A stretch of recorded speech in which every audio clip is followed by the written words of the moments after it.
आपको क्या लगता है कि सेंट्रल गवर्नमेंट और सीबीआई चाहते हैं कि ये केस सॉल्व हो? नहीं चाहते हैं, क्योंकि जब भी आर भारत कोई खुलासा करता है तो थोड़ा सा हंगामा मचता है। केंद्र सरकार थोड़ा सा 2 कदम आगे बढ़ जाती है, थोड़ा सा बयान दे देते हैं कोई लोग, जैसा कि कल हुआ। और सुब्रमण्यम स्वामी वगैरह थोड़ा ट्वीट कर देते हैं, उसके बाद फिर चुप बैठ जाते हैं। ये लोग भी नहीं चाहते कि ये केस सॉल्व हो। सीबीआई जानबूझ के चुपचाप बैठी हुई थी। पिछले 1.5 महीने से कोई भी हमने सीबीआई की एक्टिविटी नहीं देखी। बस ये था कि एम्स की रिपोर्ट का वेट कर रहे हैं, जबकि एम्स की रिपोर्ट की जब पहली और दूसरी मीटिंग कैंसिल हुई थी, मैं तभी समझ गई थी कि अब इसमें कुछ भी नहीं होना है, एम्स की रिपोर्ट आनी ही नहीं है। और वही हुआ 1.5 महीने बाद कि जो काम सिर्फ 10 से 12 दिनों का था उसको 2 महीने लग गए। और उसमें भी क्या हुआ, सुधीर गुप्ता का यू टर्न। ठीक है, क्योंकि वो भी नहीं चाहते कि केस सॉल्व हो। अब वो क्यों नहीं चाहते? आपको क्या लगता है कि महाराष्ट्र बीजेपी को करजत फार्म हाउस के बारे में और इस्माइल फाउंडेशन के बारे में पता नहीं होगा? सब पता है, लेकिन हर नेता की, हर पार्टी की जड़ कहीं ना कहीं ये सब एक होते हैं।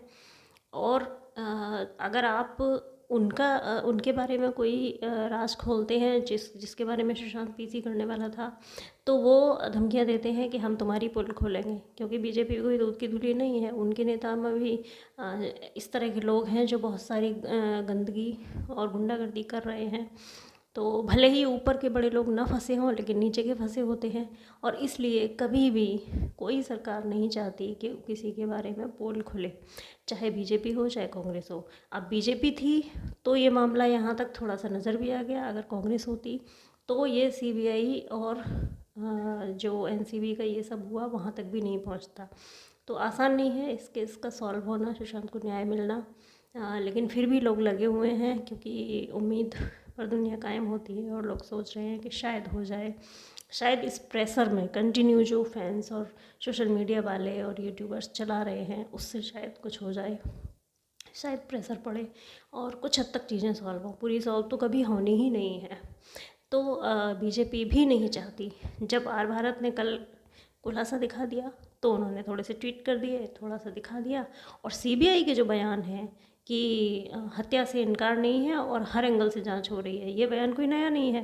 पिछले 1.5 महीने से हम ये बयान सुन रहे हैं। इतना बयान दे के बाहर निकल के और फिर चुप बैठ जाते हैं, सो जाते हैं। सीबीआई ने आज तक किसी को रिमांड पर लिया? सीबीआई करीब 14 राउंड नीरज के सब पिठानी मिरांडा से उसने पूछताछ की, लेकिन रिजल्ट कुछ निकाल पाए? कुछ नहीं। उनकी जांच भी अब ऐसा लग रहा है कि मुंबई पुलिस की तरह हो चुकी है। तो इस केस में मैंने पहले ही बोला था कि बहुत हज़ारों करोड़ रुपए खर्च किए जाएंगे और वो हो रहे हैं। आई थिंक 2000 करोड़ रुपए शायद खर्च हो चुके हैं केस को दबाने में।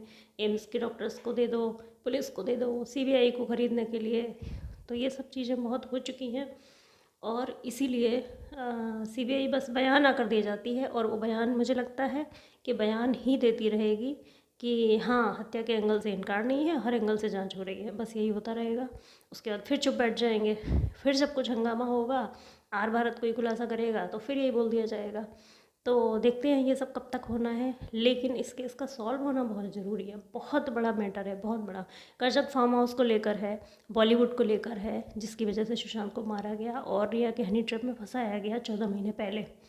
तो उस करजत फार्म हाउस पे मैं जल्दी ही एक वीडियो बनाऊंगी ताकि आप सबको पता लगे कि हकीकत क्या है। तब तक इस वीडियो को आगे बढ़ाते रहिए, बात को आगे बढ़ाते रहिए, चैनल को सब्सक्राइब करना, क्योंकि ये मामला दबना नहीं चाहिए। इसका सॉल्व होना बहुत ज़रूरी है। और ये प्रेशर जिससे ये केस यहाँ तक पहुँचा है, इस तरह का प्रेशर कंटिन्यू बने रहना चाहिए।